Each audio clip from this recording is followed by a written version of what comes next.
میں نے اور عباس نے اپنی جوانی ایک ساتھ گزاری. صفین میں ہم دونوں ساتھ ساتھ لڑے. ایک ہی خیمے میں سوتے تھے اور آدھی آدھی رات تک گفتگو کیا کرتے تھے. عباس کی آرزو تھی کہ اتنا طاقتور ہو جائے کہ ذوالفقار علی کا وارث بن سکے. وہ مولا علی کی تنہائی کو پورے وجود کے ساتھ محسوس کرتا تھا. وہ اس مقام پر پہنچنا چاہتا تھا کہ جب مولا علی کے برابر میں کھڑا ہو جائے تو مولا علی کہیں اب مجھے لشکر کی ضرورت نہیں، عباس میرے لیے لشکر کے برابر ہے. ان دنوں ہم دونوں بچے تھے، کسی گنتی میں نہ تھے. عباس اس بات پر بہت ناراض تھا،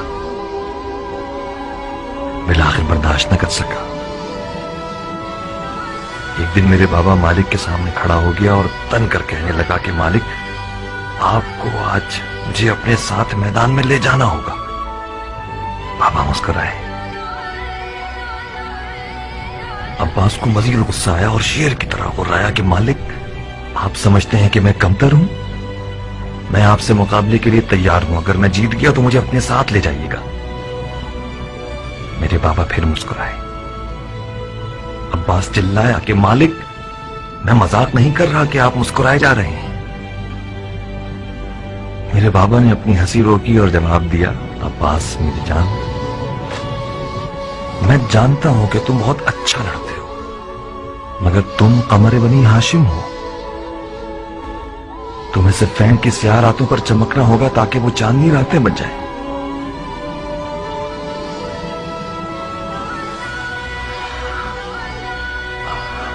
عباس نے جب یہ تعبیر سنی تو خاموش رہا. نقل ہے کہ جب عباس القمت پہ پہنچا تو شدید پیاسا تھا، مگر اس نے پانی نہیں پیا. ایک رات عباس پسینے میں نہایا ہوا نیند سے گھبرا کے اٹھا. بار بار اپنے ہاتھوں کو اور مجھے دیکھتا تھا. میں نے پوچھا کوئی خواب دیکھ لیا؟ اس نے کہا ہاں. میں نے پوچھا کیا خواب دیکھا؟ ٹوٹتی ہوئی سانسوں میں مجھے جواب دیا، ابراہیم، میں نے خواب میں دیکھا کہ میرے ہاتھ نہیں ہیں، میرے ہاتھ کھو گئے تھے. میں اپنے ہاتھوں کو ڈھونڈ رہا تھا کہ اچانک میں نے گدھ کے جیسا ایک پرندہ دیکھا جس کی چونچ میں میرے ہاتھ تھے. وہ میرے ہاتھوں کو کھانا چاہتا تھا. میں نے اسے پتھر سے مارنا چاہا مگر مجھے خیال آیا کہ میرے پاس تو پتھر اٹھانے کے لیے ہاتھ نہیں. میں نے چلا کے کہا، وہ لاش خور، میرے ہاتھوں کو مت کھاؤ، وہ ہاتھ میرے ہیں.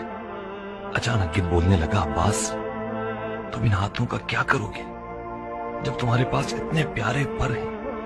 میں بھوکا ہوں، مجبور ہوں، میرے پر ٹوٹے ہوئے ہیں. تمہارے ہاتھ مجھے سیر کر دیں گے. تم اپنے ان خوبصورت پروں کے ساتھ پرواز کرو، جاؤ آسمان پہ اڑو.